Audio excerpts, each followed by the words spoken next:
5 types d'hépatite et leurs principales caractéristiques. Il existe 5 grands types d'hépatite, qui présentent tous des caractéristiques particulières. Bien qu'ils partagent certains signes et symptômes, ils ne sont pas tous identiques et n'ont pas tous les mêmes conséquences. Aujourd'hui, nous allons vous parler de 5 types d'hépatite qui sont, chacune d'entre elles, causées par des virus. Cependant, chacune d'entre elles a ses propres caractéristiques qui la distinguent des autres. L'hépatite, par définition, désigne toute inflammation du foie. Cependant, sa cause n'est pas toujours la même. Il est possible d'avoir une augmentation de la taille de l'organe due à une suractivité de la vésicule biliaire, après un repas copieux, ainsi qu'à une infection virale grave. Les 5 types d'hépatite virale. 5 souches du virus de l'hépatite peuvent causer l'hépatite virale. Chacune se caractérise par une lettre pour la classification internationale, A, B, C, D et E. Nous vous invitons à voir en détail ce qui se passe lorsqu'une infection par l'une de ces particules se produit. 1. Hépatite A. L'hépatite de type A est peut-être la plus bénigne de ce groupe d'infections virales.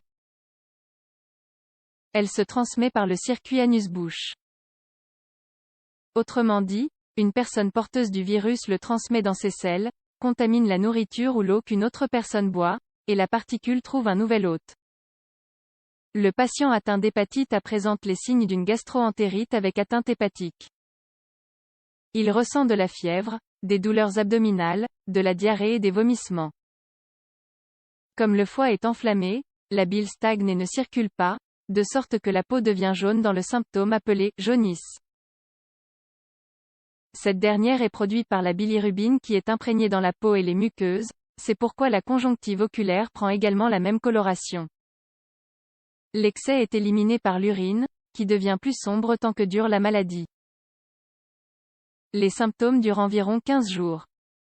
Ils peuvent être prolongés d'un mois ou plus, mais ce n'est pas le plus fréquent. Le processus de récupération se déroule sans problème majeur et, s'il n'y a pas eu de déshydratation, il n'y aura pas de séquelles dans l'organisme. Le problème le plus grave est la perte de fluide, surtout chez les jeunes enfants. Sa capacité de transmission exige des mesures de précaution extrêmes lorsqu'il y a des épidémies dans des populations fermées, comme les écoles. 2. Hépatite B. L'hépatite B est le type le plus connu de ce groupe et est largement répandu dans le monde entier. Elle se propage par les fluides corporels tels que le sang et le sperme et est donc considérée comme une infection sexuellement transmissible. Les conséquences à long terme de l'hépatite B sont graves. De nombreux patients évoluent vers des formes chroniques, telles que la cirrhose ou le cancer du foie.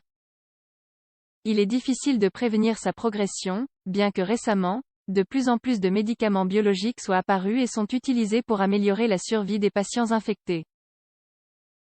La prévention de cette pathologie repose sur 2 piliers, l'immunisation et l'éducation. Il existe un certain nombre de vaccins développés, que plusieurs pays dans le monde comptent parmi leurs calendriers officiels. Leur efficacité repose sur le respect des doses recommandées pour chaque cas. D'autre part, l'éducation préventive, qui met davantage l'accent sur les questions sexuelles, est essentielle. La diffusion de l'utilisation du préservatif et des mesures de protection de base dans les relations sont essentielles pour atténuer la propagation. De même, les restrictions sur le partage des aiguilles entre les consommateurs de drogues injectables sont des stratégies valables de réduction des risques. 3. Hépatite C. En pratique, l'hépatite C n'est pas considérée comme une forme aiguë. En d'autres termes, les patients qui sont infectés passent immédiatement à la forme chronique et peuvent ne jamais savoir quand ils ont été infectés jusqu'à ce qu'un test le révèle plus tard.